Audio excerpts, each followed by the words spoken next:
श्री स्वामी समर्थ. वास्तुशास्त्रानुसार श्रावणात पिण्याच्या पाण्याजवळ रोज संध्याकाळी करण्याचा उपाय तुम्हाला मी आज या व्हिडिओमध्ये सांगणार आहे. व्हिडिओ शेवटपर्यंत नक्की बघा. वास्तुशास्त्रानुसार आपल्या स्वयंपाकघरात जिथे आपण पिण्याचे पाणी, माठ किंवा फिल्टर ठेवतो ती जागा अत्यंत पवित्री मानली जात असते. तर ही जागा साक्षात वरुण देव आणि आपल्या पितरांचे म्हणजेच पूर्वजांचे स्थान मानली जात असते. तर श्रावण महिन्यात रोज संध्याकाळी तिन्ही सांजेला या पाण्याच्या जागेजवळ अजिबात अंधार ठेवू नका.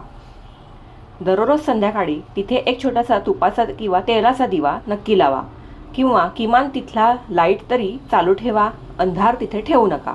शास्त्रानुसार पाण्याजवळ दिवा लावल्यास पितरांचा आशीर्वाद मिळतो आणि घरात अन्नाची व पैशांची कधीही कमतरता भासत नाही. तर हा उपाय अगदी सोपा आहे, तुम्ही नक्की करा.